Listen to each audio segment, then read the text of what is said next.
الحمدللہ رب العالمین والصلاة والسلام علی اشرف الانبیاء والمرسلین وعلی آلہ واصحابہ واتباعہ اجمعین۔ آج کی محفل جامعہ انواریہ حیدرآباد دکن کے جانب سے منعقد کی جا رہی ہے، جس کا موضوع ہے زکوٰۃ کی برکتیں اور اس کی اہمیت۔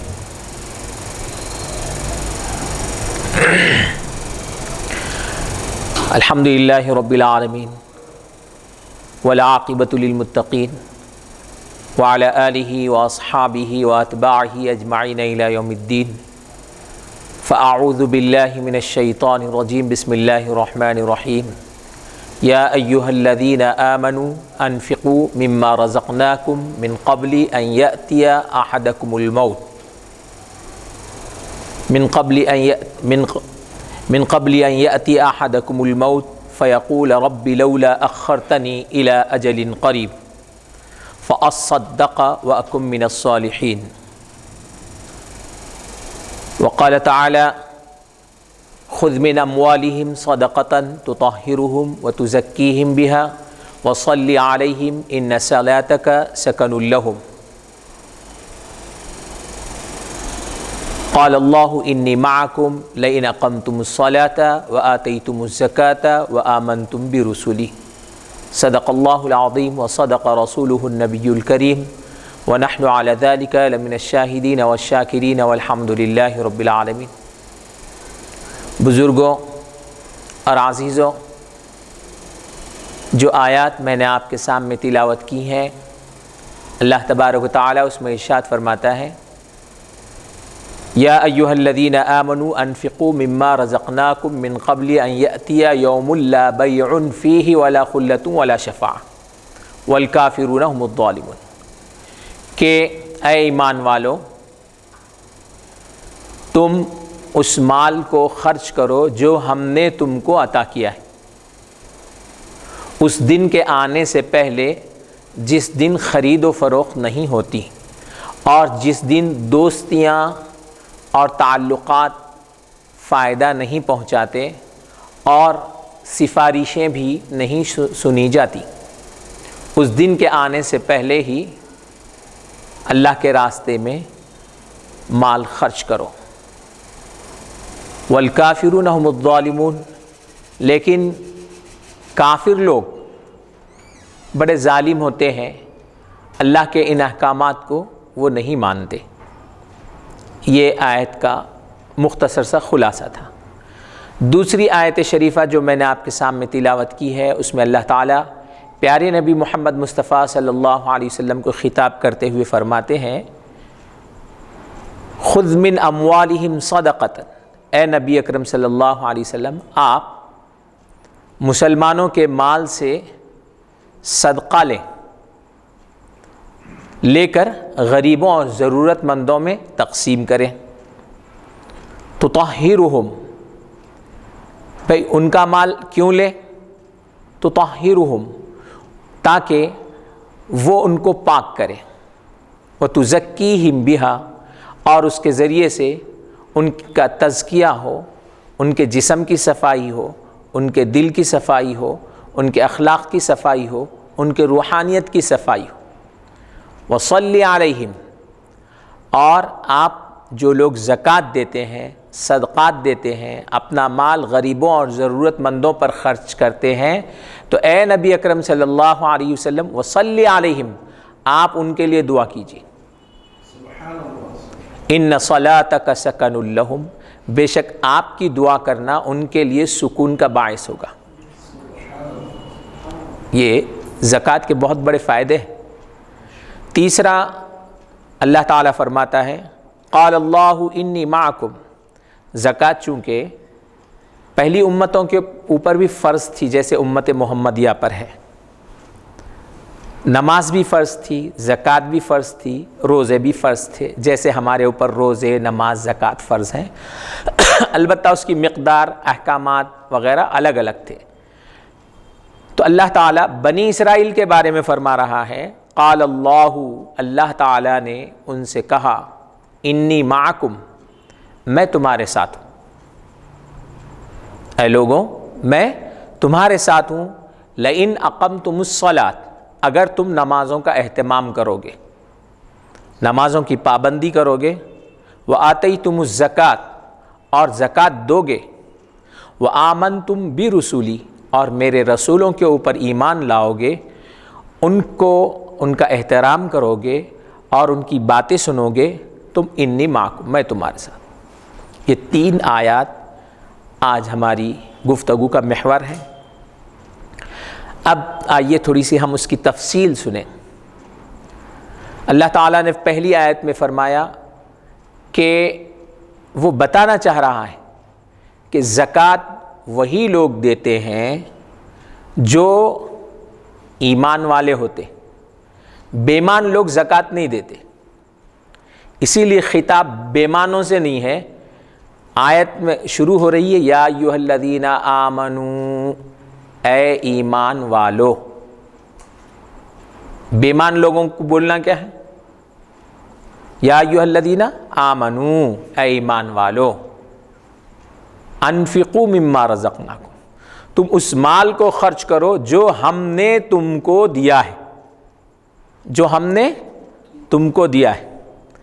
ایک ہے آپ مال میرے کو دیے، دینے کے بعد بول رہے ہیں آپ اس کو خرچ کرو، تو میرے کو تکلیف نہیں ہوتی۔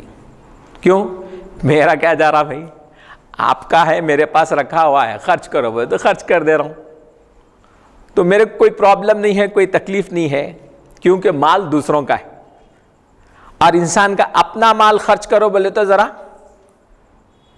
دل گردہ بڑا ہونا پڑتا، اس کے لیے ہمت ہونا پڑتی، خون پسینہ ایک کر کے اتنی محنت سے کمائے سو ہے، اتنے لوگوں کو باڑوں میں لا کے ٹوپیاں پہنا کے وہ کرا کے کمائے سو ہے، اب اس کو دے دینا بولے تو فری ہے، تکلیف ہوتی۔ تو ایک سوچ اور فکر ہے، دوسروں کا مال ہم کو خرچ کرو بولے تو ہم خوشی سے خرچ کرتے ہیں۔ بچے ہیں، باوا کا مال ہے بلکہ انہوں دنا دن خرچ کر دیتے ہیں، اور خود کما کے خرچ کرو بولے تو بہت تکلیف ہوتی۔ بزرگوں نے ایک واقعہ لکھا ہے، ایک والد صاحب تھے، امیر تھے، اور ان کا بچہ بڑا لاڑوں میں پڑا ہوا تھا، تو روز کا وہ زمانے میں 100 روپے کا خرچ تھا، اس کا جیب خرچ 50 روپے 100 روپے کر دیتا تھا انہیں۔ تو باوا کبھی حساب نہیں لیتے تھے، ایک بار حساب پوچھے تو بہت غصہ آ گیا اس کو، آپ دے رہے سو 50-100 روپے، وہ زمانے کے حساب سے بہت بڑی رقم تھی، وہ قدیم زمانے۔ پھر اوپر سے آپ پوچھ رہے ہیں جس زمانے میں دن بھر مزدور کام کرا تو 2.5 روپے ملتے تھے، اس زمانے میں یہ نواب، یہ شہزادے 100 روپے 50 روپے اڑا لے کے آ جاتے تھے۔ تو باوا ان کی جو ہے سو فضول خرچی روکنے کے واسطے 1-2 بار بولے تو بہت ناگوار گزرا ان کو۔ تو اب پہلے لوگ تربیت کرنے کے لیے، بچوں کو سمجھانے کے لیے کچھ اصول بھی رکھتے تھے، تو انہوں نے اب بچہ بڑا ہونے کے بعد کہا بیٹا اب تم بڑے ہو گئے، اپنے پیروں پہ کھڑے رہنے کے قابل ہو گئے، اب ایسا کرو، اب یہاں سے آپ کما کے لے کے آؤ، آج سے آپ کمانے کے لیے نکلو۔ اب تک تو انہوں باوا کا مال خرچ کر رہے تھے، کیا کمائی ہوتی ہے معلوم نہیں تھا، اور نہ پڑھے نہ لکھے، نہ اس کے لیے کوئی تیاری کرے، خالی فضول خرچی اور اسراف میں زندگی گزر رہی تھی، سدھر رہے نہیں تھے۔ اب باوا اسٹرکٹلی ان کو بولے آپ کچھ بھی کرو، کمانا شروع کرو یہاں سے۔ تو اب انہوں نکلے، اب تک کیا ہمارے باوا بڑے ہیں، ہمارے باوا بڑے ہیں، باوا کے نام پہ جی رہے تھے، اب خود کے کام پہ جینا تھا۔ جب روڈ پہ نکلے اور کام دھندا ڈھونڈنے لگے، فلاں جگہ گئے، بھائی میں کچھ کرنا چاہتا ہوں، کیا آتا آپ کو؟ کچھ بھی نہیں آتا۔ وہاں گئے، کیا آتا؟ کچھ بھی نہیں آتا۔ وہاں ٹھوکر کھا، وہاں ٹھوکر کھا، انہوں واپس کرے، کچھ بھی نہیں آتا تو کون رکھتا؟ آخر میں چلتے چلتے انہوں، اب بچہ بھی ذرا ہمت والا تھا اور والد کی زبان رکھنے کا احساس تھا اس کو، بے شرم ٹائپ کا بچہ نہیں تھا وہ، تو نے بولا والد نے جب اتنے اس سے بھیجا ہے تو کچھ نہ کچھ کما کے جاؤں گا میں۔ تو اب انہوں بہرحال چلتے چلتے ایک جگہ مزدوری ملی گم پہ اٹھانے کی، تو اتنا تو کر سکتا تھا. بہرحال دن بھر غم پہ اٹھا لے کے کر لے کے شام میں 2.5 روپے لے کے آ گیا انہوں. بابا جو ہے تو دالان میں بیٹھے ہوئے ہیں, کرسی ورسی ڈال لے کے.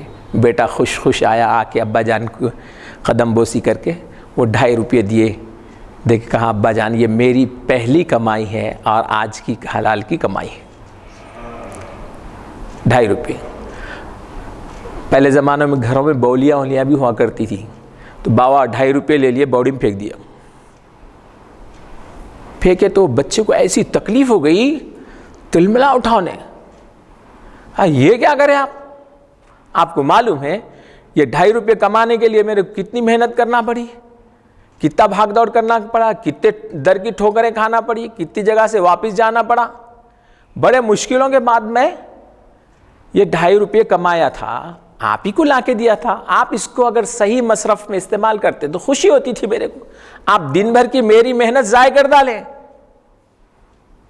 دن بھر جو میں خون پسینہ ایک کیا وہ محنت ضائع کر دیے, تو میرے کو اس کی تکلیف ہے. پیسے تو آپ ہی کے لیے دیا تھا میں, آپ اس کو خرچ کرو بول کے میرے کو خوشی ہوتی ہے آپ اس کو صحیح مصرف میں استعمال کرتے, لیکن آپ نے میری محنت کو ضائع کر دیا, تو اس کی مجھے تکلیف ہے بہت. بچہ تلملا اٹھا. تو والد نے کہا بیٹا آج ایک دن کے آپ کے محنت کے پیسوں کو میں نے ضائع کیا ہے, تو آپ کو اتنی تکلیف ہو رہی ہے, اور آپ کئی سالوں سے میری محنت کے پیسوں کو ضائع کرتے تھے, تو اس کی میرے کو کیسی تکلیف ہوتی تھی, آج سے آپ کو اندازہ ہو گیا نا. تو ایسے سمجھایا کرتے تھے. خیر اس کا تعلق زکوٰۃ سے نہیں ہے, لیکن ایک بات ہے جو ہمارے لیے بہت بڑی راہیں کھولتی ہے کہ محنت کی کمائی کیسی رہتی ہے اور دوسروں کے باپ کا مال کیسا رہتا. باپ کا مال خرچ کرنا رہا تو الگ میتھڈ رہتا, خود کا مال خرچ کرنا رہا تو الگ میتھڈ رہتا. تو اللہ تعالیٰ یہاں پر بغیر کسی تشبیہ اور تمثیل کے اللہ تعالیٰ بھی یہاں کیا فرما رہے ہیں, یا ایھا الذین آمنوا, اے ایمان والو, انفقوا مما رزقناکم, جو مال ہم آپ کو دیے ہیں اس میں سے خرچ کرو. تو آپ آسانی سے خرچ کرنا ہے, اور اس دن کے آنے سے پہلے خرچ کرو جس دن کوئی خرید و فروخت نہیں ہوتی. اب دیکھیے اللہ جو مال ہم نے محنت سے کمایا ہے, ہماری اپنی کمائی کا مال ہے, اللہ اس کو کیا بول رہا, میرا مال ہے بول رہا. وہ کافر اور بیمان کے مال کو اللہ میرا مال ہے نہیں بول رہا. حالانکہ اللہ اس کو بھی دے رہا ہے, اللہ ہم کو بھی دے رہا ہے, اللہ اس کو بھی رزق دے رہا ہے, ہم کو بھی رزق دے رہا ہے, اس کو بھی مال دے رہا ہے, ہم کو بھی مال دے رہا ہے. لیکن کافروں اور بیمانوں کے مال کو اللہ اپنا مال نہیں بول رہا. مومنوں کے مال کو اللہ تعالیٰ کیا بول رہا ہے, یہ ہمارا مال ہے. کیسا بول رہا معلوم ہے آپ کو, اس کے لیے بھی پروف ہے باضابطہ. مومن کا مال اللہ کا مال کیسا ہوتا اور کافر کا کیوں نہیں ہوتا, بیمان کا مال اللہ کا کیوں نہیں ہوتا, ایمان والے کا اللہ کا کیوں ہوتا. اس لیے ہوتا ہے کہ ایمان والا بولتے کس کو, اللہ تعالیٰ قرآن میں فرماتا ہے ان اللہ اشتری من المؤمنین انفسہم واموالہم بان لہم الجنہ, بے شک اللہ تعالیٰ نے مومنوں سے ان کی جانوں کو خرید لیا ہے اور ان کے مال کو بھی خرید لیا ہے. تو مومن کی جان اس کی اپنی نہیں رہتی, مومن کا وقت اس کا اپنا نہیں رہتا, مسلم کا مال اس کا اپنا مال نہیں رہتا. وہ مال اللہ کا ہے, یہ جسم اللہ کا ہے, یہ ہماری جان اللہ کی ہے, اللہ خرید لیا ہمارے سے. اب یہ ملگی ہماری تھی, اب کوئی خرید لیا بولے تو اس کی ہو جاتی. اب اس کو ہم کرایہ دار رکھنا, ہم جیسا یوز کرنا چاہے یوز کرتے نہیں, جو خریدا انہیں یوز جیسا کرنا چاہیے اس کو. تو جس کی پراپرٹی ہے انہیں جیسا چاہے یوز کرتا. تو اللہ تعالیٰ نے مومن کے جان کو بھی خرید لیا ہے, مومن کے مال کو بھی خرید لیا ہے, اس لیے فرمایا ہمارا مال خرچ کرو. تو مومن کا مال اس کا اپنا نہیں رہتا, اللہ کا رہتا. اچھا اللہ خریدے تو کیا ڈالراں دے کے خریدے کیا, یا انڈین کرنسی دے کے خریدے, یا سونا چاندی دے کے خریدے, کیسے خریدے؟ تو اللہ تعالیٰ فرماتا ہے ان اللہ اشتری من المؤمنین انفسہم واموالہم بان لہم الجنہ. جنت کے بدلے میں خریدے، جنت دے کے ہماری جان خریدے، جنت دے کے ہمارا مال خریدے. تو اتنی بڑی قیمت دی انہوں. یعنی جو گھر 1,00,000 کی جس کی قیمت تھی انہوں اس گھر کو 100 کروڑ میں خریدے. 1,00,000 کے گھر کو 100 کروڑ اور اس سے بڑھ کے قیمت دے کے اللہ نے خریدا ہے بغیر کسی تشبیہ اور تمثیل کے. ہماری جان کی کیا حیثیت جی؟ ہمارے مال کی کیا حیثیت ہے؟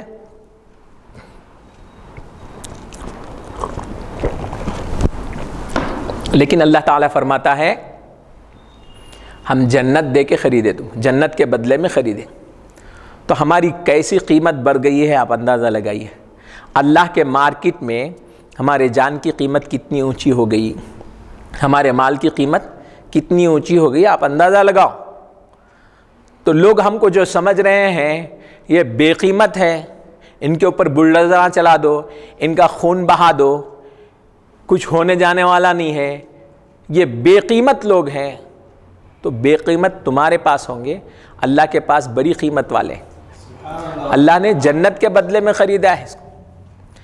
اب جب جنت کے بدلے میں اللہ نے ہماری جان خریدا، ہمارا مال خریدا، تو یہ مال ہمارا نہیں ہے، یہ جان ہماری نہیں ہے. اب اللہ جیسا بولے گا اور اس کے رسول جیسے کہیں گے، اللہ اور اس کے رسول کے مرضی کے مطابق ہماری جان کا استعمال ہونا، ہمارے وقت کا استعمال ہونا، ہمارے مال کا استعمال ہونا. اور اللہ تعالیٰ ہماری جان سے کوئی خاص مطالبہ نہیں کر رہے. ٹھیک ہے، اچھا اللہ خریدے جنت کے بدلے میں، خرید کے پھر کیا کرے؟ وہ جان تم کچھ رکھ لو بول رہے ہیں، وہ مال بھی تمہارے کو رکھ لو بول رہے ہیں. اللہ خریدے سو مال جنت میں، جنت کے بدلے خریدے سو مال پھر واپس ہمارے کچھ دے دے رہے ہیں، تم یوز کر لو میاں. خالی کیسا یوز کرو؟ حلال طریقے سے استعمال کر لو، جائز طریقے سے استعمال کرو، ناجائز طریقے سے استعمال کرو. سو جاؤ منع نہیں ہے، کھاؤ منع نہیں ہے، پیو منع نہیں ہے، حرام مت کھاؤ. تو کھانے سے، پینے سے، سونے سے، جائز خواہشات سے لذت اٹھانے سے منع نہیں کیا. خواہشات جائز طریقے سے پوری کرنا ہے، شادی کرو، ناجائز کام، حرام کام مت کرو. تو پورے راستے سب استعمال کر سکتے ہیں، صرف اللہ کی مرضی کے مطابق چلو، بس اتنا ہی کہنا ہے. اور اب کیا ہے مطالبہ؟ اب ہم خرید لیے نا، 5 وقت کی نماز فرض ہے پڑھنا، سال میں رمضان کے روزے ہیں فرض ہے وہ رکھ لینا، اور مالدار ہیں زکوٰۃ دے دینا، اور اللہ نے بہت دیا ہے حج فرض ہو گیا تو حج کر لینا. بس اتنا ہی مطالبہ ہے ہم سے. اب مال کے بارے میں کیا ہے؟ اللہ تعالیٰ نے ہمارا مال بھی خرید لیا جنت کے بدلے میں. اور کیا کہتا اللہ تعالیٰ؟ دیکھو 40 روپئے اگر میں تمہارے کو دیا جنت کے بدلے میں، 40 روپئے خریدا، تو 40 میں سے 39 روپئے تم رکھ لو، 1 روپیہ غریب کو، ضرورت مند کو، اپنے بھائی بہن، اڑوس پڑوس، رشتہ داروں میں جو ضرورت مند ہے، حاجت مند ہے، ان کو دو. وہ بھی اپنے رشتہ داروں، ہاں اپنے رشتہ داروں میں، اپنے بھائیوں بہنوں کو، اپنے قریبی لوگوں کو، دوست احبابوں کو دے لینا ہے. پہلے زمانے میں بھی زکوٰۃ نکلتی تھی، یہ امت حضور کی مہربانی ہے. یہ پہلے زمانے میں بھی زکوٰۃ اور صدقات وغیرہ نکلتے تھے، لیکن دوسرے لوگ استعمال نہیں کرتے تھے، اس کو لے جا کے پہاڑ کے اوپر رکھنا پڑتا تھا، اوپر سے آگ آتی تھی، اس کو جلا دیتی تھی، یوز نہیں کرتے تھے اس کو. تو ہم دونوں ہاتھوں میں لڈو ہے امت محمدیہ کے. تو نکالنا ہے، اپنے غریب اور ضرورت مند لوگوں کو دینا ہے. تو یہ تو میتھڈ کیا فرمایا تھا؟ ہم نے جو مال تم کو دیا ہے اس میں سے خرچ کرو، وہ بھی پورا خرچ نہ کرو. 1,00,000 روپیہ ہم آپ کو دیے ہیں، آپ کے 1,00,000 روپیہ ہم آپ کو دیے ہیں مال کے، تو اس میں سے پورے تم ہی استعمال کر لو. خالی 2,500 روپیے، 1,00,000 میں سے 2,500 روپیے ضرورت مندوں کو دو. 100 روپیے اگر آپ کو ہم دیے ہیں تو 100 روپیے میں سے 2.5 روپیے ضرورت مندوں کو دو. 1,000 روپیے اگر آپ کے پاس دیے ہیں ہم نے تو اس میں سے 25 روپیے ضرورت مندوں کو دو. بس اتنا ہی مطالبہ ہے. خذ من، تو فرمایا یا ایھا الذین آمنو، اے ایمان والو، انفقوا مما رزقناکم، جو مال ہم نے تم کو دیا ہے اس میں سے خرچ کرو، من قبل، اس سے پہلے کہ وہ دن آ جائے جس دن خرید و فروخت نہیں ہوتی، یعنی موت کا وقت آ گیا. اب میدان حشر میں چلے گئے، وہاں کچھ بکتا کیا؟ نہ کوئی بکتا نہ کوئی خریدتا. یہ دنیا ہی دار العمل ہے، کمانے کا، خرید و فروخت، مارکیٹ. دنیا بنانے کا مارکیٹ بھی یہی ہے، آخرت بنانے اور کمانے کا مارکیٹ بھی یہی ہے، یہی کمانا ہے. تو یہ دار العمل ہے، یہاں کام کرنا ہے، نیکیاں بنانا ہے، اس کا بدلہ آخرت میں وہاں ملے گا. وہاں جانے کے بعد میں کام کرتا ہوں بولے تو نہیں، یہی ہونا ہے. تو فرما رہا ہے اس دن کے آنے سے پہلے خرچ کرو جس دن خرید و فروخت نہیں ہوتی. انسان جب اب اچھے ہٹے کٹے ہیں، اب اللہ کے راستے میں دینا ہے، تو اب نہیں دے کے مرتے وقت بول رہے ہیں اب دے دو. آدمی جب آدمی موت کو دیکھ لیتا ہے، موت کا فرشتہ آتا اللہ اور موت کو دیکھتا ہے، تو اس وقت اس کے اوپر عالم آخرت کھل جاتا،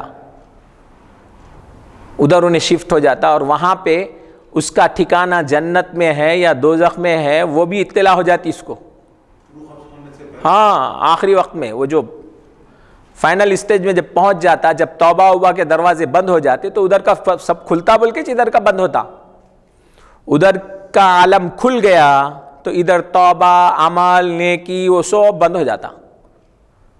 تو اس توبہ کے دروازے کے بند ہونے سے پہلے نیکی کا عمل کا پیریڈ مارکیٹ میں جب تک کرنسی چل سکتی چلا لینا ہے، بند ہو گیا تو اس کے بعد نہیں. ادھر کے عالم میں شفٹ ہو گئے تو پھر کچھ بھی نہیں چلتا. تو جو بھی خرید و فروخت کرنا ہے، جو بھی اللہ کے راستے میں خرچ کرنا ہے، اسی دنیا میں ہے جب تک خرچ کر لینا. اب وہ سچویشن آ گئی کہ ہم موت کو دیکھ رہے ہیں یا مر چکے ہیں یا میدان حشر میں پہنچ چکے ہیں، تو وہاں کوئی خرید و فروخت نہیں ہوگی. اب اس وقت مرتے وقت میں بول رہے ہیں میرا مال فلاں کو دو، ان کو دو، ان کو دو. تمہاری بولنے کی ضرورت نہیں ہے، خود بخود چلے گیا وہ مال، دوسروں ورثہ میں چلے گیا وہ اولاد کا، ان کا، بہنوں کا، بیوی کا ہو گیا، وہ تمہارا کہاں سے رہا. اب کیا خرچ کرو بول رہے ہیں؟ جب خرچ کرنا تھا اس وقت تو نہیں کرے، اب دوسروں کے ہاتھ میں چلے گیا تو خرچ کرو بول رہے ہیں. اب نہیں ہے. لا بیع، ٹیکنیکل طور پہ انہیں بکا ہی نہیں سکتا، دے ہی نہیں سکتا ہوں.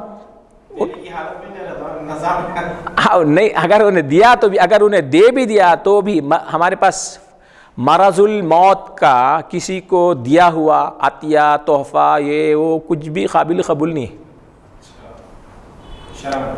ہاں، کیونکہ وہ شفٹ ہو گیا، ان کو بعد والوں کو چلے گیا. ٹیکنیکل طور پہ انہوں مالک نہیں ہے، ہم دوسرے لوگوں کی ملکیت اس میں آ گئی ہے یا چھوڑ کے چلے جانا ہے. خیر، تو اللہ تعالیٰ اصل ہم کو یہ بتایا جا رہا ہے کہ مال کو جو بھی خرچ کرنا ہے اچھی حالت ہے جب تک خرچ کرو. آخرت میں پہنچ جائیں گے، مرنے کے بعد بولیں گے آپ خرچ کرتے، تو اس سے کوئی فائدہ نہیں ہے.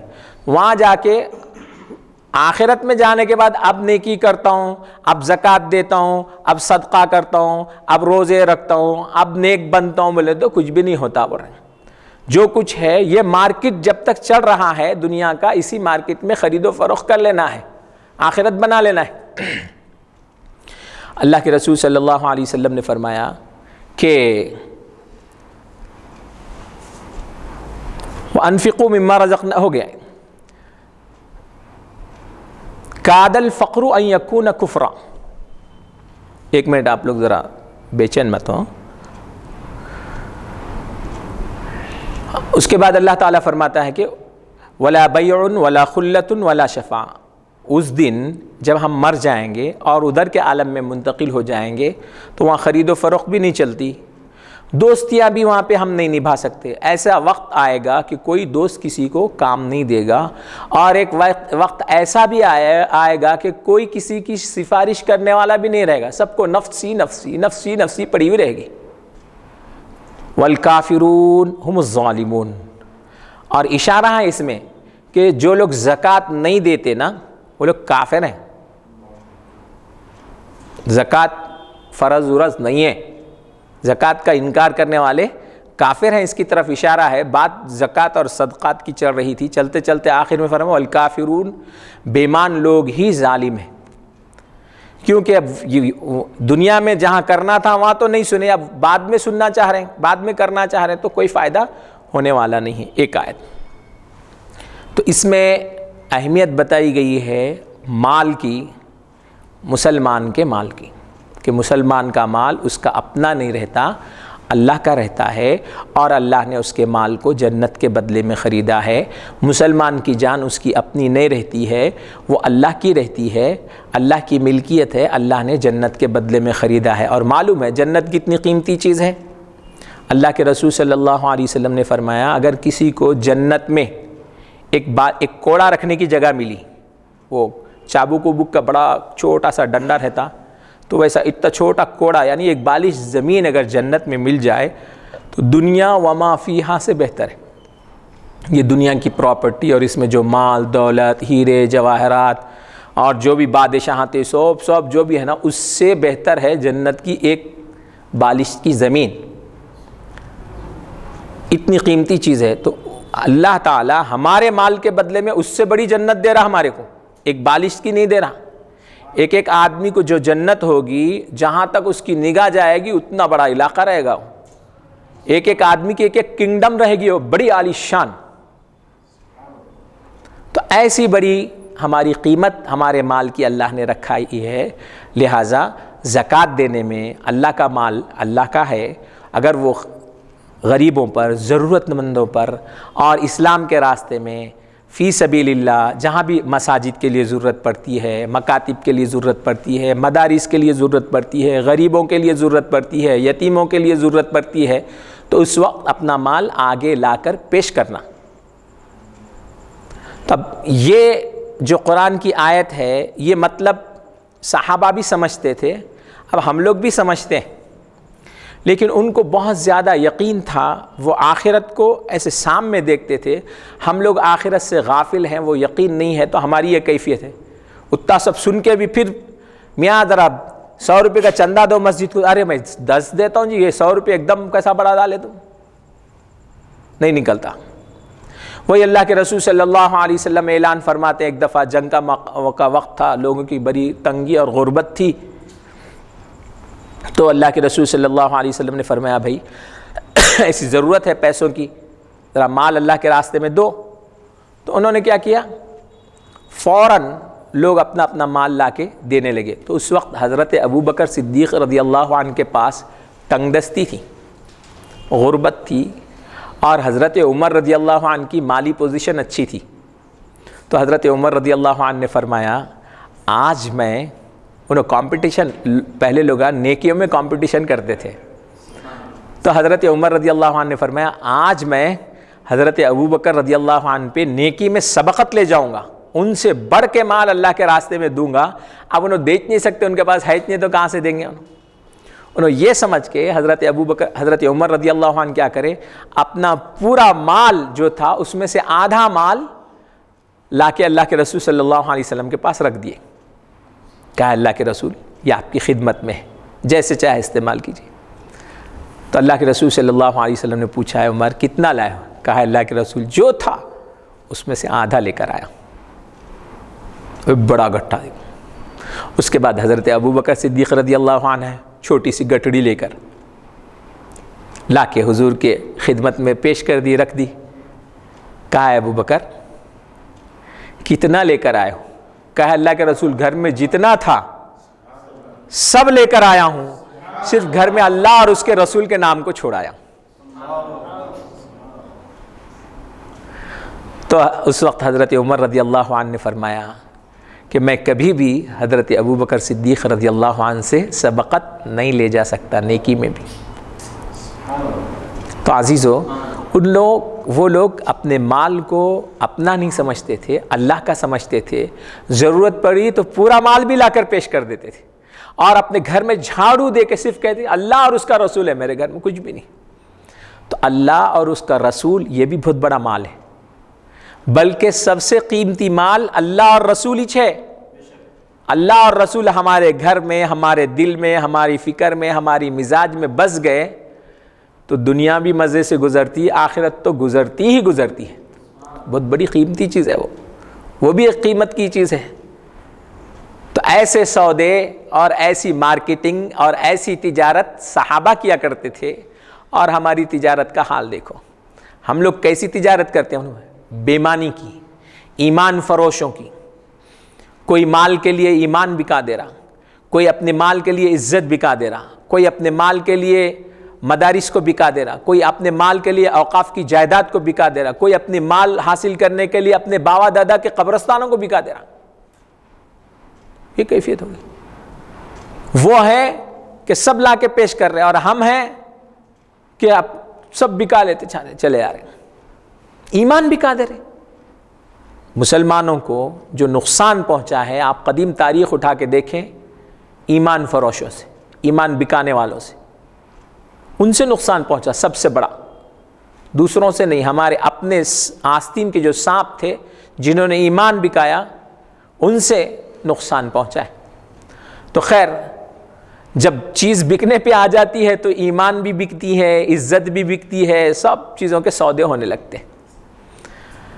اس کے بہرحال تو یہ بہت بڑی چیز ہے کہ ہم اپنی قیمت کو، اپنے مال کی قیمت کو صحیح ڈھنگ سے سمجھیں. اسی لیے اللہ تعالیٰ فرماتا ہے وہ مال اللہ کے راستے میں خرچ کرو جو ہم نے تم کو دیا ہے. تو مال ہمارا نہیں اللہ کا ہے، یہ احساس مسلمان کے پاس رہتا. ہمارا مال ہمارا نہیں ہے، اللہ کا ہے. ہماری جان ہماری نہیں ہے، اللہ کی ہے، یہ مسلمان کا احساس رہتا ہے. اور بے ایمانوں کا احساس کیا رہتا؟ میرا مال ہے، میری جان ہے، میں جیسا چاہوں استعمال کروں، میری مرضی. بھائی نہیں پڑھتا ہوں نماز، نہیں دیتا ہوں صدقہ، نہیں دیتا ہوں زکوٰۃ، میرا مال ہے، میری جان ہے، جیسا چاہے میں، میرا لائف اسٹائل جیسا بولے ویسے گزارتا ہوں. آپ کے مرضی کے مطابق کئی کو گزاروں، میں رسول کے مرضی کے مطابق کئی کو گزاروں، اللہ کے مرضی کے مطابق کئی کو گزاروں. تو یہ تھنکنگ، یہ سوچ، مال میرا ہے، جان میری ہے، میں اپنے مرضی سے زندگی گزاروں گا، میں اپنے مرضی سے جیسا چاہے مال خرچ کروں گا، حلال میں تو بھی کرتا ہوں، حرام میں تو بھی کرتا ہوں، فضول خرچی تو بھی کرتا ہوں، پٹاخے تو بھی اڑاتا ہوں، جلاتا ہوں تو بھی میرے مال کو تم کو کیا کرنا ہے. تو یہ تھنکنگ اور یہ سوچ بے ایمانوں کی، کافروں کی رہتی. مسلمانوں کی سوچ اور تھنکنگ ایسی نہیں رہتی. مسلمان کی سوچ اور تھنکنگ یہ رہتی مال میرا نہیں ہے، اللہ کا ہے، اس کی مرضی کے مطابق خرچ کرنا ہے. اور جان میری نہیں ہے، اللہ کی ہے، میں اس کو بکا دیا ہوں، اب میرے پاس ہے خالی امانت کے طور پہ، انہیں جیسا بولے میرے کو ویسا کرنا ہے. یہ فرق رہتا. ہو گئی آیت پہلی. دوسری آیت میں اللہ تعالیٰ نے یہ بتایا کہ جو لوگ زکوٰۃ دیتے ہیں ان کے لیے اللہ کے رسول صلی اللہ علیہ وسلم دعا کرتے ہیں.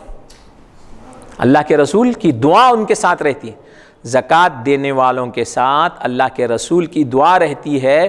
اتنا ہی نہیں، ان صلاتک سکن لہم، ان کی دعا ان کے لیے سکون کا باعث بن جاتی.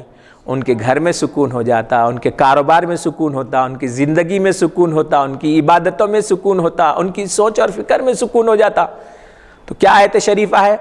خذ من اموالہم صدقۃ، اے نبی اکرم صلی اللہ علیہ وسلم آپ ان کے مال سے صدقے کو لیں، غریبوں میں اور ضرورت مندوں میں اور اسلام کے مفاد میں فی سبیل اللہ استعمال کرنے کے لیے لیں. تطہرہم، کیا ہوگا اس سے ان کو کی پاکی ہوگی.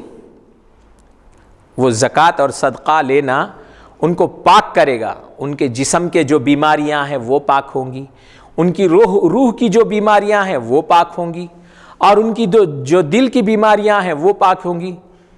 دل میں کنجوسی ہے، لالچ ہے، ہرس ہے. لالچ، کنجوسی اور ہرس ایسی غلیظ بیماریاں ہیں، چمٹتی تو نکلتی نہیں. ایک بار آ گئی اور کنجوس سوب لے جا بولتا، خالی مال نکو لے بولتا. تو ایسی کیفیت ہوتی ہے اس کی. تو بہت غلیظ بیماری ہے وہ، ہرس، لالچ اور کنجوسی. تو اس کا علاج صدقہ اور زکوٰۃ سے ہوتا، وہ بیماری کا علاج. تو زکوٰۃ دینے سے جسم صاف ستھرا ہوتا ہے، روح صاف ستھری ہوتی ہے، دل صاف ستھرا ہوتا ہے، اور مال بھی صاف ستھرا ہوتا. مال کی گندگی بھی دور ہوتی، جسمانی گندگی بھی دور ہوتی، روحانی گندگی بھی دور ہوتی ہے. پوری بیماریاں جسمانی، روحانی، مالی، اخلاقی دور ہو جاتی. پورے بیماریوں کی جڑ کیا رہتی معلوم ہے؟ جتنے دنیا میں جھگڑے اگڑے ظلم زیادتیاں ہوتے نا، 3 چیزوں کی وجہ سے ہوتے ہیں: زر، زن، زمین. زر بولے تو مال، زر. زن بولے تو عورتیں. زمین، زمین بھی زر میں چاہتا، پراپرٹی، مالی پراپرٹی ہو یا زمینوں کی پراپرٹی ہو. تو یہ پورے جھگڑے اسکیچ رہتے. تو اس کے بارے میں اگر ہماری تھنکنگ صاف ستھری ہو گئی کہ بھئی یہ ہمارا اپنا نہیں ہے، اللہ کا دیا ہوا ہے، اور اس کو صحیح ڈھنگ سے استعمال کرنا ہے، غلط استعمال نہیں کرنا، سب ختم ہو جاتا. نہ انہیں اس کی ایک بالش زمین کسی کی ہڑپ نہیں کرتا، انہیں کسی کا 1 روپیہ انہیں اپنے پاس نہیں رکھتا، حساب کتاب دینا ہے بلکہ دوسروں کا میں کہاں رکھ لوں گلے میں رکھ کے. انسان بہت بولتے مال مال مال، میرا مال میرا مال میرا مال. میرا مال ہے بھائی، وہ اتنے پراپرٹی ہے، اتنے بلڈنگاں ہیں، اتنے محلات ہیں، اتنے جزیرے میرے ہیں، وہ فلاں ہیں، یہ ہے، سب ہے. تو اللہ کے رسول صلی اللہ علیہ وسلم نے فرمایا انسان کہتا ہے میرا مال میرا مال میرا مال، تو اس کا مال حقیقت میں کیا ہے معلوم ہے؟ اس کا مال حقیقت میں وہی ہے جو اس نے کھا لیا، اور جو اس نے پہن لیا، اور جو اس نے اللہ کے راستے میں خرچ کیا. یہی اس کا مال ہے. باقی کا سب چھوڑ کے چلے جانا ہے. جو ہم کھاتے ہیں، پی لیتے ہیں، اور جو کپڑوں لتوں میں استعمال کر لیتے ہیں، وہ ہمارا اپنا مال ہے.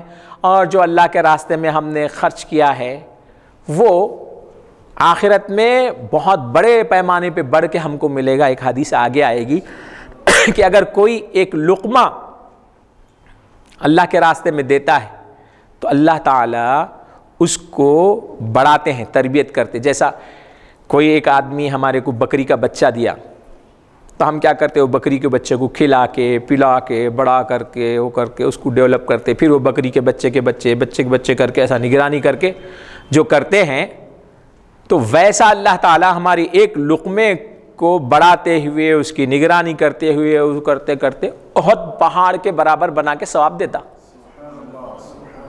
ایک لقمہ اگر ہم یہاں خرچ کرتے ہیں تو اللہ تعالیٰ اس کو جیسا وہ چھوٹے جانور کے بچوں کی پرورش کر کے بڑا کرتے، ویسا اس لقمے کی پرورش کرتے ہوئے اللہ تعالیٰ بڑا کرتے کرتے ایک لقمے کا ایک پہاڑ کے برابر ثواب دیتے. تو ایسا اللہ تعالیٰ کے پاس انتظام ہے. تو انسان جو بولتا میرا مال، تیرا مال وہی ہے جو تو نے کھا لیا ہے، جو تو نے پہن لیا ہے، اور جو تو نے اللہ کے راستے میں خرچ کیا ہے.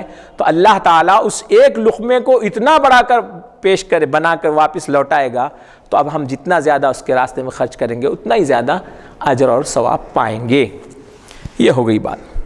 دوسری بات تھی کہ اللہ کے رسول صلی اللہ علیہ وسلم جو لوگ زکوٰۃ دیتے ہیں ان کے ساتھ اللہ کے رسول صلی اللہ علیہ وسلم کی دعائیں ہوتی ہیں. تو خذ تطہرہم، مال زکوٰۃ دینے سے ان کا جسم پاک ہوتا ہے، روح پاک ہوتی ہے، دل پاک ہوتا ہے، اخلاقی بیماریاں اس کی ختم ہو جاتی ہیں. وصلی علیہم، اس کے بعد اللہ تعالیٰ فرما رہا ہے اب آپ ان کے لیے دعا کیجیے. اے نبی اکرم صلی اللہ علیہ وسلم، آپ دعا کیجیے ان کے لیے جو لوگ اللہ کے راستے میں خرچ کرتے ہیں، زکوٰۃ دیتے ہیں. صلی علیہم ان صلاتک سکن لہم. اور جب نبی اکرم صلی اللہ علیہ وسلم دعا کریں تو آپ کی دعا کا اثر یہ ہوگا کہ ان کی زندگی میں سکون آئے گا، ان کے روحانیت میں سکون آئے گا، ان کے گھروں میں سکون آئے گا، ان کی تجارت میں سکون آئے گا، ان کی آخرت میں سکون آئے گا.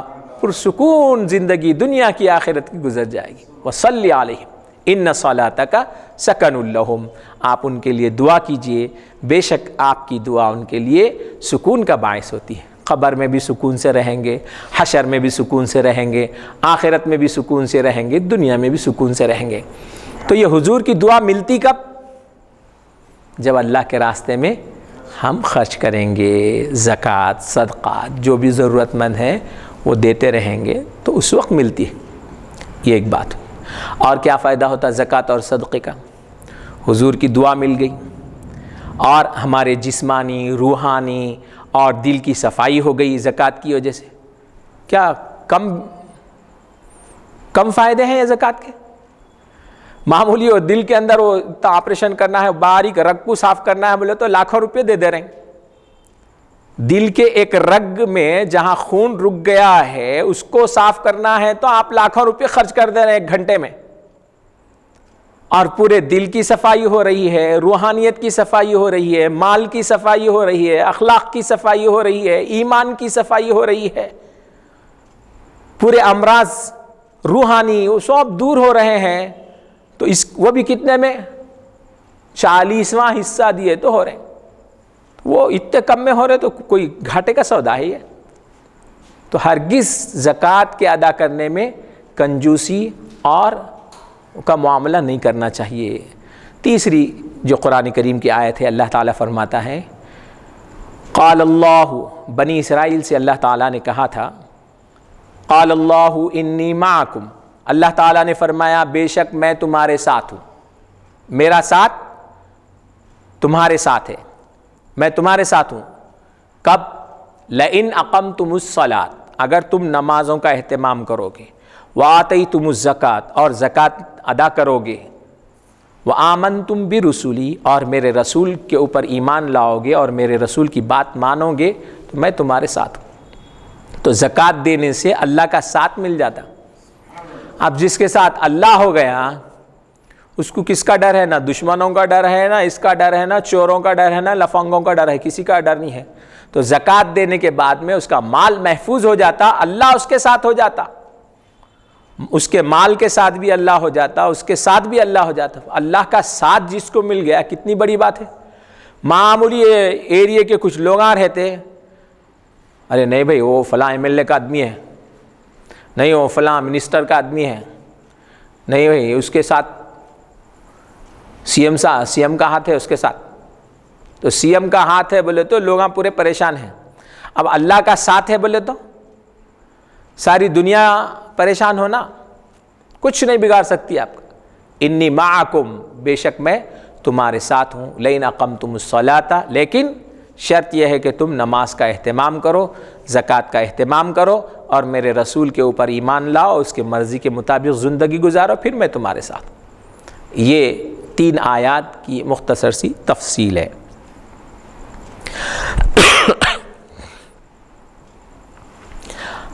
اللہ کے رسول صلی اللہ علیہ وسلم نے ارشاد فرمایا انفق یا ابن آدم ينفق علیک،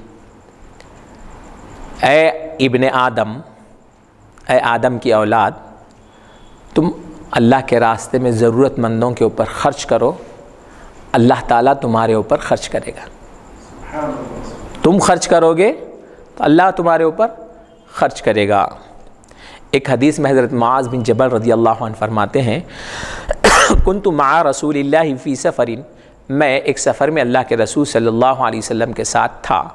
تو ایک بار میں حضور سے بالکل بہت قریب ہو گیا اور ہم لوگ چل رہے تھے.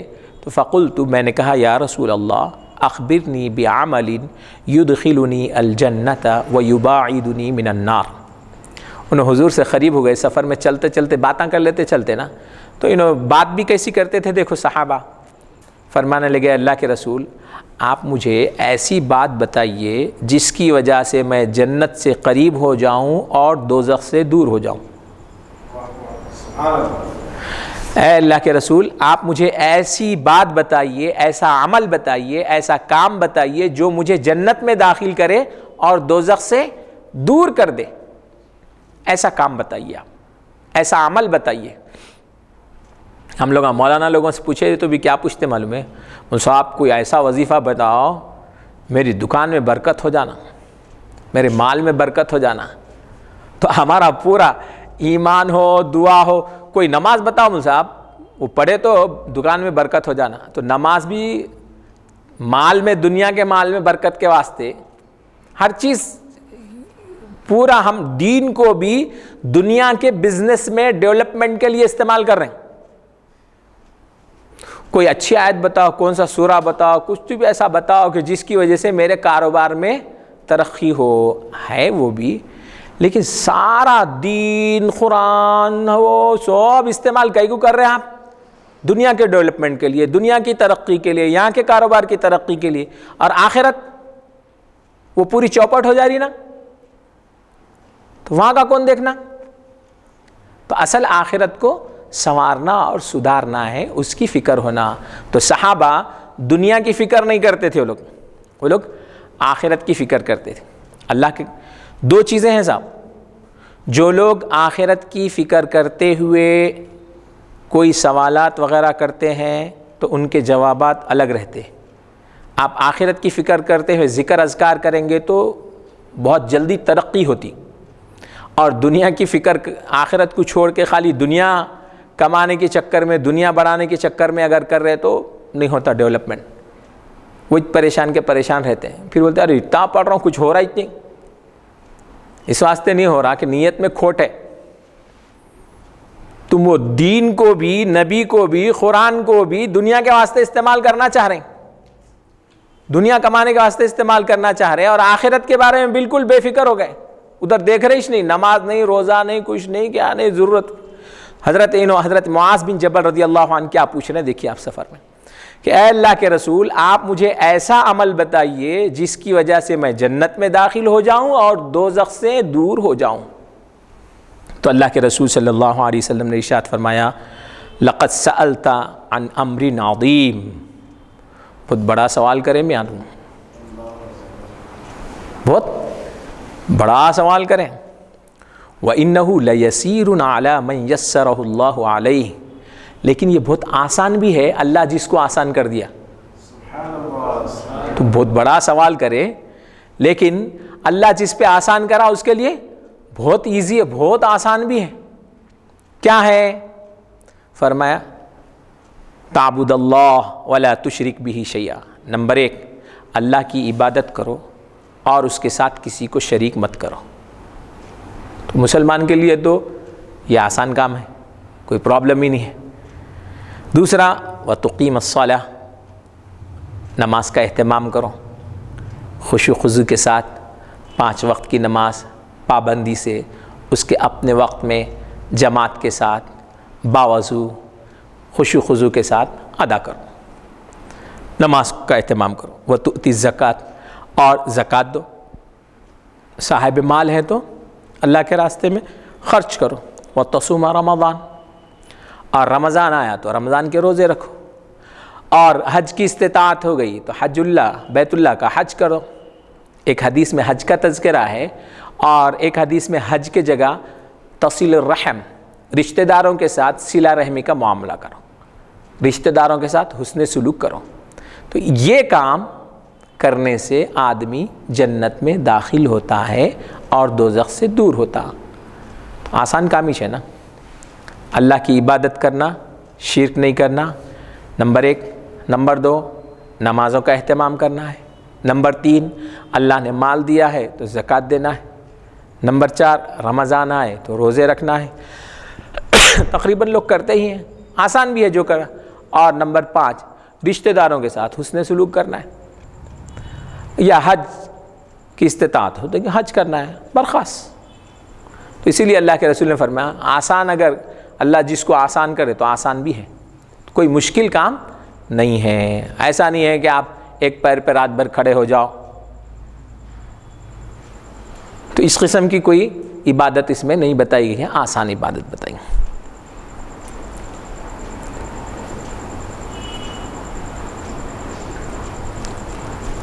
اور ایک حدیث میں اللہ کے رسول صلی اللہ علیہ وسلم نے ارشاد فرمایا, من تصدق بعدل تمرۃ من کسب طیب, کہ کوئی آدمی اگر صدقہ کرتا ہے, ایک کھجور, ایک ناپ ہے, 1 کلو کھجور سمجھو, تو اتنا صدقہ کرتا ہے اپنے اس مال سے جو اس نے حلال طریقے سے کمایا ہے, اور اللہ تعالیٰ حلال کے علاوہ دوسرے مال کو قبول نہیں کرتا۔ اور بے شک اللہ تبارک و تعالی جب بندہ ایک پاؤ کلو کھجوری آپ حلال طریقے سے کما کے اللہ کی بارگاہ میں دے رہے ہیں تو اللہ تعالیٰ اس کو اپنے سیدھے ہاتھ میں لیتا ہے، یا ایک مٹھی کھجور جو آپ نے حلال طریقے سے کمائی ہے اور اللہ کے راستے میں دی ہے تو اللہ اس کو اپنے سیدھے ہاتھ میں رکھ لیتا ہے۔ ثم یربیہا لصاحبہا، پھر اس کو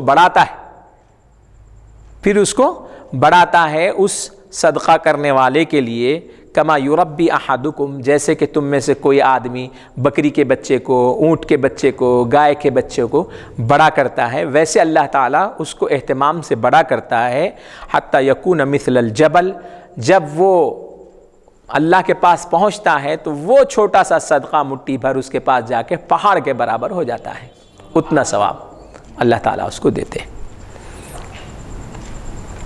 اور ایک حدیث میں زکوٰۃ سے عذاب قبر سے بھی نجات ملتی۔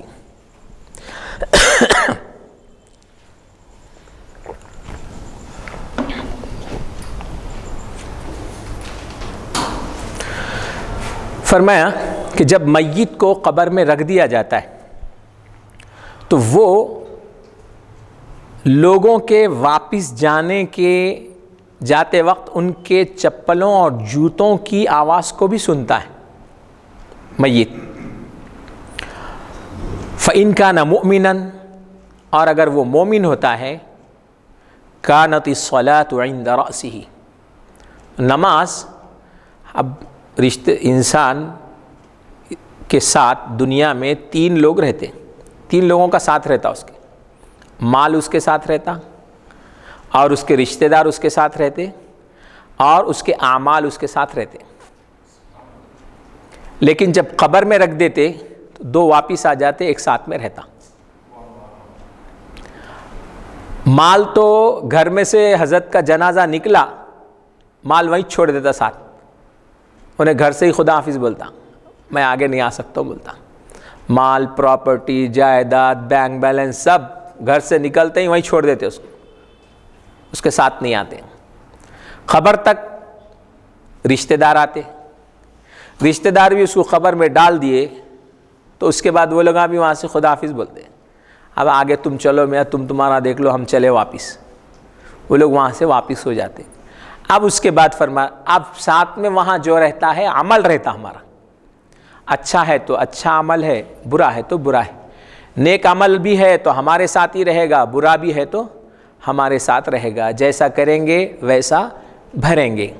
تو اس حدیث میں ہے کہ جب میت کو قبر کے اندر رکھ دیا جاتا ہے اور اس کی قبر بند کر دی جاتی ہے، لوگ رشتہ دار اس کو چھوڑ کر دوست احباب واپس آتے ہیں تو وہ ان کے جوتوں کی آواز بھی سنتا ہے واپس جانے کی، تو اس وقت اس کے اگر وہ مومن ہے تو اس کے سیر کے جانب، اس کے سرانے نماز آ کر ٹھہر جاتی ہے اس کی حفاظت کے واسطے۔ عذاب کے فرشتے نہیں آنا بلکہ نگرانی کو سر کے پاس نماز آ کے ٹھہر جاتی۔ اور وَكَانَ الصِّيَامُ عَنْ يَمِينِهِ، روزہ اس کے سیدھے ہاتھ کی طرف آ کے ٹھہر جاتا۔ اور وَكَانَتِ الزَّكَاةُ عَنْ شِمَالِهِ، اور زکوٰۃ اس کے بائیں جانب آ کر ٹھہر جاتی ہے، لیفٹ سائڈ میں زکوٰۃ آ کے ٹھہر جاتی۔ اور وَكَانَ فِعْلَ الْخَيْرَاتِ مِنَ الصَّدْقَةِ وَالصَّلَاةِ وَالْمَعْرُوفِ وَالْإِحْسَانِ إِلَى النَّاسِ عِنْدَ رِجْلِهِ، اور جو اس نے لوگوں کے ساتھ حسن سلوک کیا، جو نفل نمازاں اور جو نیکی کے کام چھوٹے موٹے کیا ہے، وہ سب اس کے پیر کے پاس آ کے ٹھہر جاتے ہیں، نگرانی کرتے ہوئے کہ کوئی عذاب کے فرشتے ورشتے نہیں آنا ہی نہیں اس کے پاس۔ تو 4 نگران کار 4 طرف سے ٹھہر جاتے ہیں۔ تو اگر ہم کو قبر کے عذاب سے محفوظ رہنا ہے تو یہ 4 نگران کار رکھنا پڑیں گے۔ آپ ایک طرف سے بھی چھوڑ دیں گے تو ادھر سے وہ لگا داخل ہو جاتے ہیں، عذاب کے فرشتے ادھر سائڈ سے آ جاتے۔ پھر تو کیا 4 چیزوں کا اہتمام کرنا ہے؟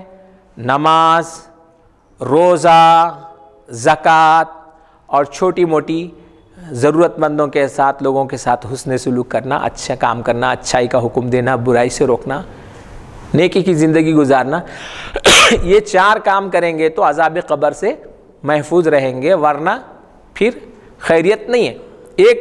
ایک بارڈر بھی ہماری کھلی رہی، دشمن وہاں سے اٹیک کر دیتا۔ اچھا اب کیا ہوتا؟ فَيُؤْتَى مِنْ قِبَلِ رَأْسِهِ، تو عذاب کے فرشتے اس کے سر کے جانب سے آتے، پہلے وہاں سے آتے۔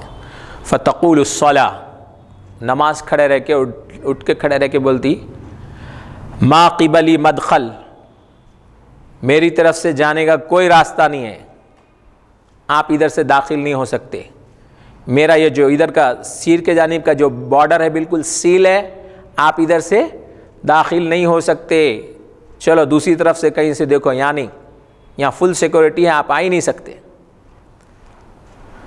اس کے بعد وہ عذاب کے جو فرشتے رہتے ہیں، ثم یؤتی عن یمینہ، اس میت کے سیدھے ہاتھ کی طرف آ جاتے ہیں وہ لوگ، آ کے وہاں سے داخل ہونا چاہتے ہیں، تو فیقول الصوم، روزہ اٹھ کے کھڑے رہتا ہے اور کہتا ہے، ما قبلی مدخل، آپ میری جانب سے نہیں آ سکتے صاحب، بالکل یہاں کی بارڈر سیل ہے، کہیں آپ دوسری طرف چلے جاؤ۔ انہوں برابر رمضان کے روزے رکھتے تھے اور بہت اہتمام کرتے تھے، انہوں نے کوئی لوز پوائنٹ رمضان کے روزے میں چھوڑا نہیں ہے، جان بوجھ کے روزے غفلت سے انہوں بالکل ترک نہیں کیے ہیں، انہوں روزوں کا بہت اہتمام کرتے تھے، اس لیے ان کی بارڈر بالکل سیل ہے، آپ ادھر سے آنا ہی نہیں۔ اب وہ عذاب کے فرشتوں کو وہاں سے بڑھا دیتے ہیں۔ تو اب وہ عذاب کے فرشتے کیا کرتے ہیں؟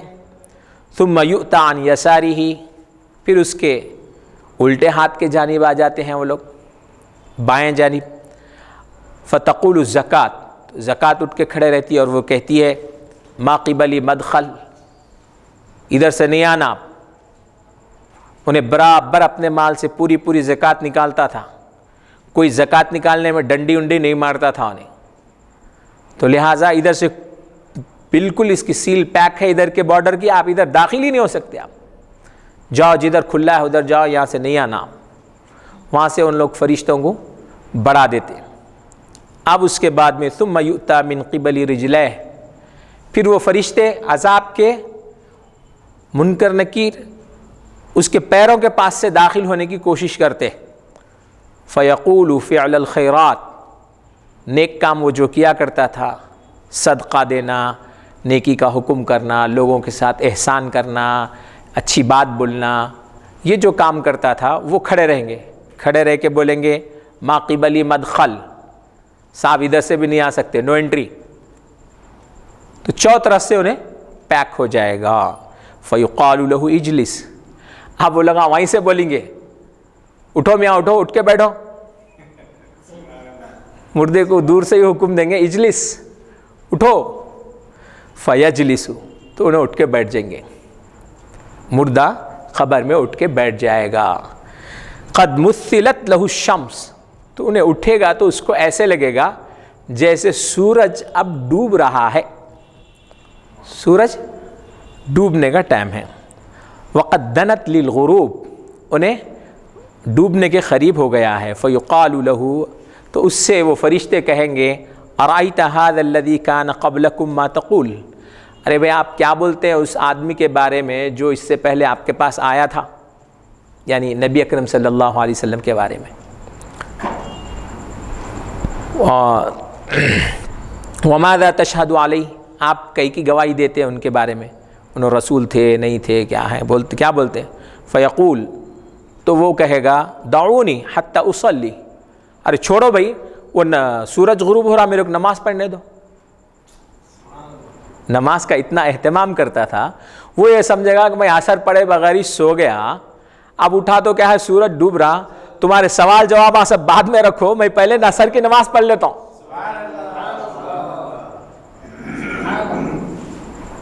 تو خبر میں بھی تو یعنی نماز کا کتنا اہتمام کرتا تھا انہیں اندازہ لگا۔ تو ایسا نماز کا، زکوٰۃ کا، فرائض کا اہتمام کرے تو خبر میں بھی وہ چیزیں آتے ہیں۔ زندگی بھر انہیں نماز نہیں بولا، زکوٰۃ نہیں بولا، کچھ بھی نہیں بولا. اب وہاں خبر میں کہاں سے زکوٰۃ آتی، نہ نماز یاد آتی، کچھ بھی یاد نہیں آتی. اللہ یاد آتا نہ رسول یاد آتا، زندگی میں نام ہی نہیں لے رہے. تو خیر اس کے بعد فیقولون انکا ستفعل، تو وہ لوگ بولیں گے ارے بھائی ٹھیک ہے آپ پڑھو، تھوڑی دیر سے پڑھیں گے آپ. اخبرنا عما نسألک عنہ، پہلے ہم جو سوال کر رہے ہیں اس کا جواب دو، بعد میں نماز پڑھو، کیونکہ اب نماز پڑھنے کا ٹائم چلے گیا. تو فیقولون اچھا ارأیت هذا الرجل الذي كان قبلكم ماذا تقول فيه، آپ اس آدمی کے بارے میں کیا کہتے ہیں جو تمہارے پاس آیا تھا. ماذا تشهد علیہ، اور آپ اس کے بارے میں کس چیز کی گواہی دیتے ہو. فیقول، تو وہ مردہ کہے گا محمد، اچھا محمد صلی اللہ علیہ وسلم کے بارے میں.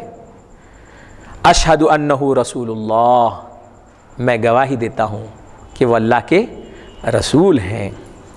وانہ جاء بالحق، اور وہ اللہ کے من عند اللہ، اور انہوں نے اللہ کے پاس سے حق کا پیغام لا کر ہم کو دیا ہے.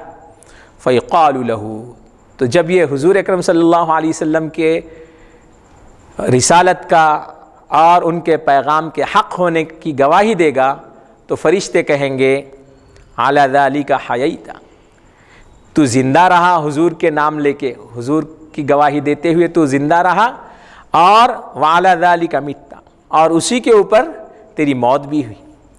حضور کی رسالت اور غلامی کے نام پر تو جیتا رہا، حضور کی رسالت اور غلامی کے نام پر تیری موت ہوئی ہے. وعلی ذالک تبعث انشاءاللہ، تو انشاءاللہ تو اللہ کے رسول کے نام پہ ہی پھر اٹھے گا دوبارہ.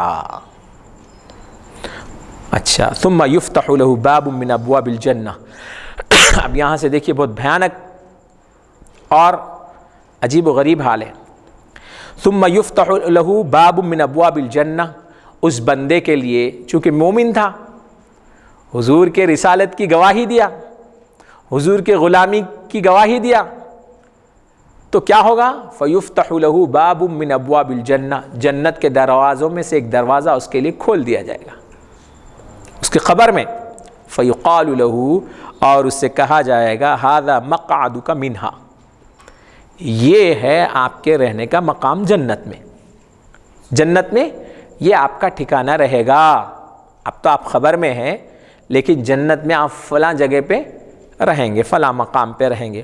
وما اعد اللہ لک فیہا، اور یہ چیزیں اللہ نے آپ کے واسطے تیار کر کے، یہ محل ہے، یہ نہر ہے، یہ باغ ہے، یہ حور ہے، یہ سب چیزوں کا نظارہ پوری جنت کا اس کو کرایا جائے گا جو اس کے لیے تیار کر کے رکھی ہے. فیزداد غبطۃ وسرورا، تو اس کے خوشی اور رشک کا یہ عالم رہے گا کہ وہ بہت خوش ہو جائے گا، اضافہ ہو جائے گا غبطے میں اور رشک میں اور خوشی میں، اس کے بہت اضافہ ہوگا کہ اصل کامیابی آج میں نے پائی، اصل کامیابی آج میں نے دیکھی ہے، اصل خوشی کا دن آج کا دن ہے. تو اتنا خوش ہوگا وہ. اس کے بعد پھر کیا ہوگا؟ ثم یفتح له باب من ابواب النار، پھر اس کے لیے دوزخ کے دروازوں میں سے ایک دروازہ کھول دیا جائے گا. اور فیقال له، اور اس سے کہا جائے گا ھذا مقعدک وما اعد اللہ لک فیہا، اگر تو گناہ کرتا، نافرمانی کی زندگی گزارتا تو دوزخ میں تیرا مقام یہ رہتا تھا، اور دوزخ میں یہ عذاب، یہ خون ہے، یہ پیپ ہے، یہ آگ ہے، یہ وہاں کی رسیاں ہیں، یہ اغلال ہیں، یہ وہاں کا کھانا ہے، وہ سب یہ رہتا تھا. اگر تو نافرمانی کرتا تو دوزخ میں تیرا یہ مقام ہوتا تھا. لیکن تو نے نافرمانی نہیں کی، اللہ کی سنی، ایمان کی زندگی گزاری، بیمانوں کی طرح زندگی نہیں گزاری ہے تو نے، لہٰذا تیرے لیے جنت کا وہ مقام ہے، اور دوزخ کے اس بھیانک انجام سے تو بچ گیا ہے. جب اس کو خبر ہوگی کہ دوزخ سے بچ گیا ہے، فیزداد غبطۃ وسرورا، پھر اس کو خوشی میں اور اس کے رشک میں اور اضافہ ہوگا، وہ جنت کو دیکھ کے ہوئی تھی، اب دوزخ سے بچے سے دیکھ کے اس سے اور اس کو خوشی ہوگی۔ ثم یفسح له فی قبرہ 70 ذراعا، پھر اس کی قبر کو 70 ہاتھ کشادہ کر دیا جائے گا۔ وَيُنَوَّرُ لَهُ فِيهِ، اور اس کو منور کر دیا جائے گا، روشن کر دیا جائے گا اس کی قبر کو۔ اور وَيُعَادُ الْجَسَدُ كَمَا بَدَأَ مِنْهُ، پھر اس کے جسم کو ویسے ہی کر دیا جائے گا جیسے وہ شروع میں تھا۔ فَتَجْعَلُ نَسْمَتَهُ فِي النَّسِيمِ الطَّيِّبِ، اور اس کے بعد ایک خوشبو میں اس کی روح کو رکھا جائے گا اور جنت کے درخت سے اس کو لٹکا دیا جائے گا۔ یہ ساری حدیث کویا اشارہ ہے اس آیت شریفہ کی طرف، جس میں اللہ تعالیٰ نے فرمایا یثبت اللہ الذین آمنوا بالقول الثابت، کہ اللہ تبارک و تعالیٰ ایمان والوں کو دنیا میں جیسا وہ ایمان کے کلمے پہ ثابت رہتے تھے، یہاں بولتے تھے، تو مرنے کے بعد بھی قبر میں بھی اس کلمے کے اوپر اور رسول کی رسالت لا الہ الا اللہ محمد الرسول اللہ کے کلمے کے اوپر ان کو ثابت رکھے گا۔ تو دنیا میں بھی اللہ تعالیٰ ان کو ثابت رکھتا ہے اور آخرت میں بھی ان کو کلمہ طیبہ اور کلمہ شہادت کے اوپر ثابت قدم رکھے گا۔ یہ آیت میں اشارہ ہے، اس کی تفصیل ہے۔ تو یہ ایک تفصیل ہے بہت لمبی حدیث کی۔ اب اس کے بعد دوسرا جو حدیث کا حصہ ہے اس میں نافرمان اور کافر کے بارے میں ہے کہ فرشتے آئیں گے، اس سے پوچھیں گے رسول کے بارے میں، وہ رسول اکرم صلی اللہ علیہ وسلم کی گواہی نہیں دے سکے گا، ان کی رسالت کی گواہی نہیں دے سکے گا، تو اس کے بعد اس کی قبر کو آگ سے بھر دیا جائے گا اور اس کو بھی جنت کا مقام بتایا جائے گا کہ تو اگر رسول اکرم صلی اللہ علیہ وسلم کی مانتا تو جنت میں اس مقام پہ رہتا تھا، لیکن تو نے وہ نہیں مانا اور تو نے گناہ کے کام کیے ہیں، رسول کی نافرمانی کی ہے، اللہ کی نافرمانی کی ہے، اس لیے اب دوزخ میں تیرا یہ ٹھکانہ ہے، اور اس کی قبر کو دبا دیا جائے گا اور آگ سے بھر دیا جائے گا، تو یہ انجام ہوگا۔ تو عذاب قبر زکوٰۃ دینے سے بھی عذاب قبر سے محفوظ رہتا ہے انسان۔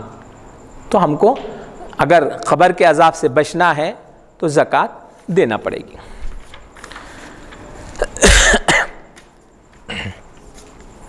اور ایک حدیث ہے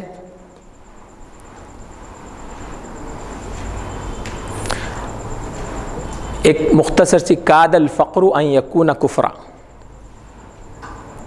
دیکھیے زکوٰۃ کیوں دینا ہے؟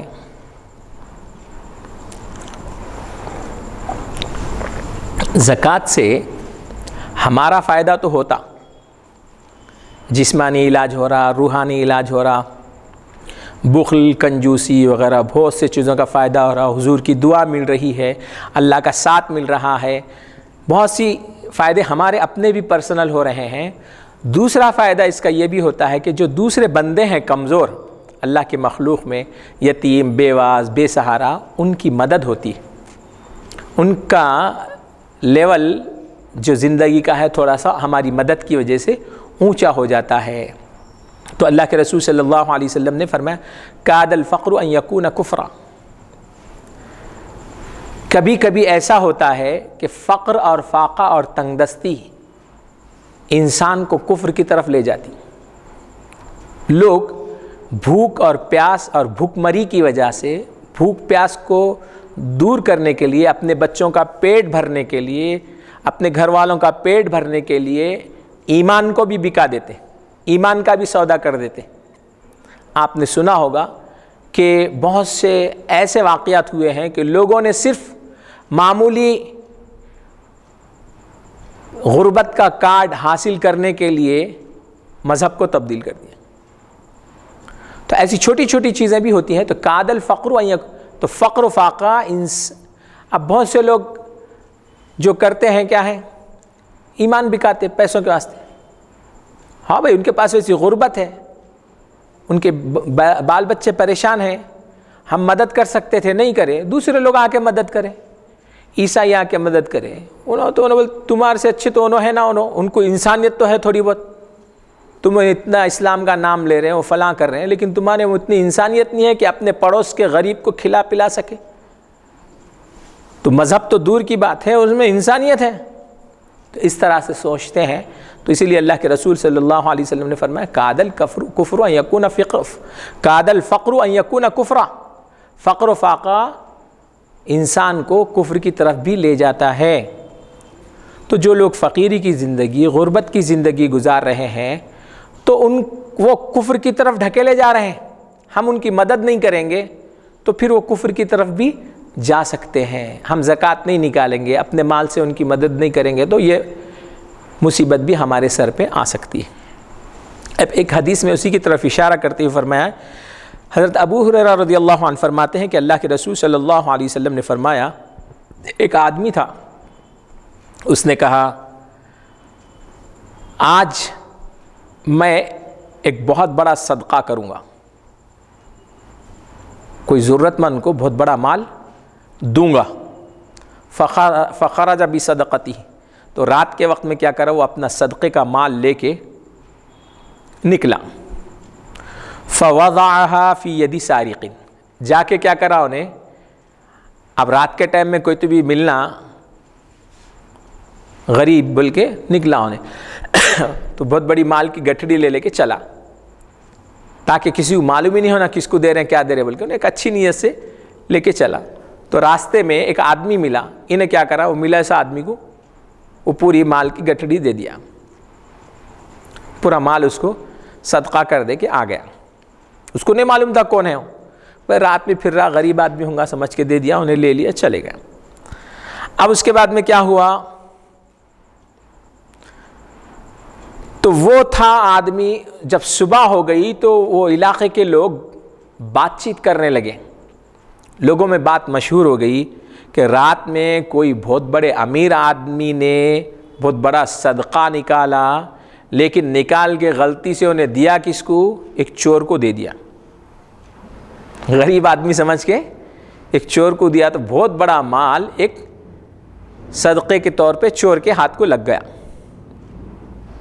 تو وہ بات چلتے چلتے جو صاحب صدقہ کرے تھے ان کے کان پہ بھی پہنچ گئی، تو اس نے کہا اللہم لک الحمد، اے اللہ تیری تعریف ہے، علی سارق، ایک چور کے اوپر کہ میرا مال چور کے ہاتھ میں گیا، تو بھی تیرا شکر ہے، تیری کیا مصلحت ہے کہ چلے گیا، میں تو مدد کرنا بول کے دیا تھا۔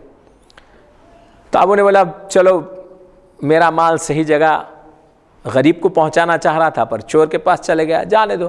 تو لا تصدقن، آج کی رات بھی میں صدقہ کروں گا ضرور۔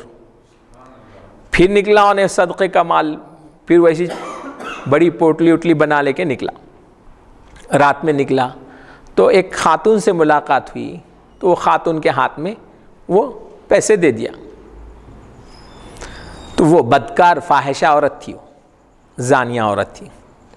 فاصبحوا یتحدثون، صبح ہو گئی تو لوگ بولنے لگے ارے بھائی آج رات میں کوئی امیر صاحب بہت بڑا صدقہ خیرات کرے، تحفہ دیے، لیکن وہ غلطی سے کیا ہو گیا، فاحشہ عورت کو دے دیا انہوں غریب سمجھ کے، بلکہ ایسا بات مشہور ہونے لگی۔ تو وہ بات پڑھتے پڑھتے ان کے کان میں پہنچ گئی کہ آپ کا مال صحیح جگہ نہیں پہنچا، فاحشہ عورت کے پاس پہنچ گیا۔ فقال اللہم لک الحمد علی زانیۃ، انہیں اللہ تیرا شکر ہے کہ میرا مال جو ہے سو زانی عورت کے پاس پہنچ گیا، تو بھی اس پہ میرے کو شکر ہے، کوئی شکوہ اور شکایت نہیں ہے، آج کی رات بھی میں صدقہ کروں گا۔ پھر تو اس کے بعد میں پھر تیسری رات بھی نکلا، وہ نکلنے کے بعد چلا تو ایک اجنبی آدمی ملا، اس کے ہاتھ میں دے دیا، تو وہ تھا مالدار آدمی، لیکن اس کو لالچ اتنی تھی وہ دیے سے لے کے رکھ لیا انہیں، ارے نہیں بھائی میں غریب نہیں ہوں، کوئی غریب کو دیکھو دیو، ایسا نہیں بولا انہیں، وہ لے کے رکھ لیا۔ پھر صبح ہو گئی تو لوگ بولنے لگے ارے بھائی آج کوئی امیر صاحب صدقہ نکالے، لیکن انہوں کیا کرے، ایک مالدار آدمی کو دے دیے۔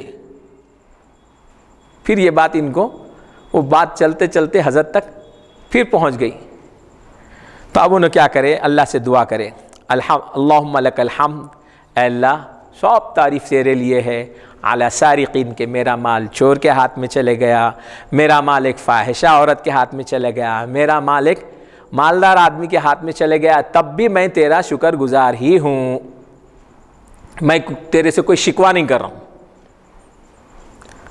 تو فقیل لہ، تو اس سے کہا جاتا ہے اما صدقتک علی سارق، ارے میاں تو افسوس کئی کو کر رہا، انہیں افسوس نہیں کرا، پھر لوگ جو افسوس دلا رہے تھے، کیا ہے، چور کو دے دیا ضرورت مند کو دینے کے بجائے، کیا ہے وہ فاحشہ کو دے دیا ضرورت مند کو دینے کے بجائے، کیا ہے وہ پیٹ بھرے کو دے دیا ضرورت مند کو دینے کے بجائے، لوگ ایسا تانا دے رہے تھے۔ تو اس کے اوپر کہا گیا اب رہا تیرا وہ صدقہ کرنا ایک چور کو، تو شاید کہ اللہ تبارک و تعالی تیرے مال کی برکت کی وجہ سے، اور تو نے جو چھپ چھپا کے صدقہ کیا ہے لوگوں کو نہیں معلوم ہونا بول کے، اور حلال کمائی سے تو نے جو صدقہ کیا ہے، تو تیرا مال کھانے کی برکت سے وہ چوری چھوڑ دے گا۔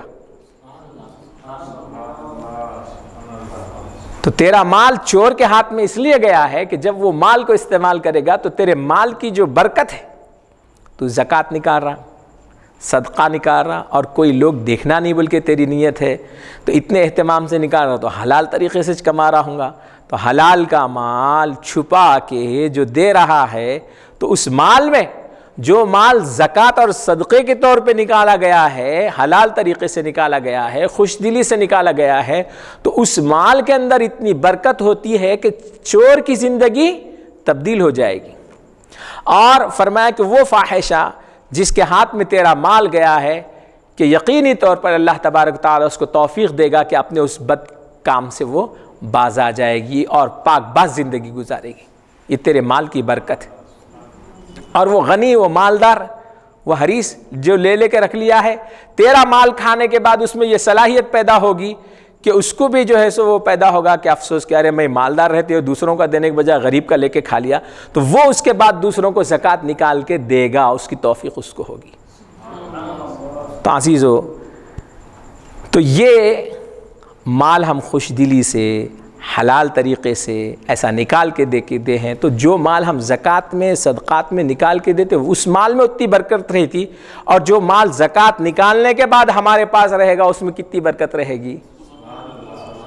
تو آج ہم لوگ جو شکایت کرتے نا، وہ ہمارے بچے ایسے ہو گئے، بچے نہیں سن رہے، بیوی نہیں سن رہی، انہیں نہیں سن رہا، انہوں نہیں سن رہے۔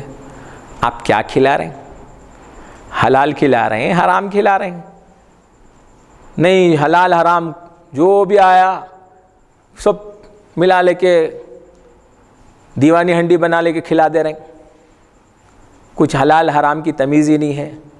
اب ایسا کر کے کھلائے تو ویسے اثرات پیدا ہوتے ہیں۔ حرام حلال کی تمیز کیے بنا جب ہم کھلاتے ہیں تو اس سے ہماری اولاد بھی نافرمان ہو جاتی، گھر والے بھی نافرمان ہو جاتے، ہمارے ماتحت کے لوگ بھی نافرمان ہو جاتے ہیں۔ اور حلال حرام کی تمیز کر کے جب ہم کھلاتے ہیں تو پھر چور بھی سدھر جاتے ہیں اس کی وجہ سے، اور زانیاں بھی سدھر جاتی ہیں اس مال کے کھانے کے بعد، اور لوگوں کے دل صاف ستھرے ہوتے ہیں۔ تو اللہ تبارک و تعالیٰ سے دعا ہے کہ اللہ تبارک و تعالیٰ ہم کو زکوٰۃ نکالنے کی توفیق عطا فرمائے، صدقات اور خیرات کرنے کی توفیق عطا فرمائے، اپنا مال اللہ کے راستے میں مساجد کے لیے، مکاتب کے لیے، ضرورت مندوں کے لیے خرچ کرنے کی توفیق عطا فرمائے۔ زکوٰۃ کا مال مسجدوں کو نہیں دیتے، لیکن دوسرے فنڈ سے تو دے سکتے نا۔ جو فرض زکوٰۃ ہے وہ صرف غریبوں، ضرورت مندوں کے لیے ہی ہے، مساجد کے لیے ایسا بلڈنگاں یہ تعمیر کرنے کے لیے اس کا استعمال نہیں ہوتا۔ اللہ تبارک و تعالیٰ سے دعا ہے کہ اللہ تبارک و تعالیٰ ہم کو صحیح زکوٰۃ کا مصرف سمجھنے کی توفیق عطا فرمائے، اور زکوٰۃ ادا کرنے کی توفیق عطا فرمائے، اور حلال مال کھانے کی توفیق عطا فرمائے، حرام سے ہم کو بچائے۔ اللہم اغننا بفضلک عمن سواک، اے اللہ تو اپنے فضل سے ہم کو تیرے علاوہ سب لوگوں سے بے نیاز کر دے۔ اللہم اغننا بحلالک عن حرامک، اے اللہ تو حلال ہم کو اتنا عطا فرما کہ حرام کے طرف ہم کو دیکھنے کی بھی ضرورت نہ۔ وَأَغْنِنَا بِفَضْلِكَ عَمَّنْ سِوَاكَ، اور تیرے فضل کے علاوہ ہم کو کسی اور چیز کی ضرورت نہیں ہے۔ وصلی اللہ تعالی علی خیر خلقہ ونور عرشہ محمد وآلہ واصحابہ اجمعین برحمتک یا ارحم الراحمین۔ آج کی محفل برائے دعا، درازی عمر و صحت کاملہ حضرت علامہ مولانا حافظ قاری سید محمد عبد القادر حسینی المعروف جیلانی پاشا حفظہ اللہ کے لیے رکھی گئی ہے، اور سید محمد عبد الرحمن حسینی نعیم پاشا کے لیے رکھی گئی ہے۔ اور اس محفل کا انتظام کرنے والے اور یہاں کے سننے والے اور یہاں کے دیکھنے والے اور اس کے لیے کوشش کرنے والے تمام لوگوں کو اللہ تبارک و تعالی صحت و عافیت سے رکھے اور دین و دنیا کی ترقی عطا فرمائے، حلال کا مزہ لگائے اور حرام سے دور رکھے، ہماری جنت اور آخرت اور دنیا دونوں کے دونوں سنوارے، دنیا میں عافیت سے رکھے، صحت سے رکھے۔ وصلی اللہ تعالی علی خیر خلقہ و نور عرشہ محمد و آلہ و اصحابہ اجمعین برحمتک یا ارحم الراحمین، الحمد للہ۔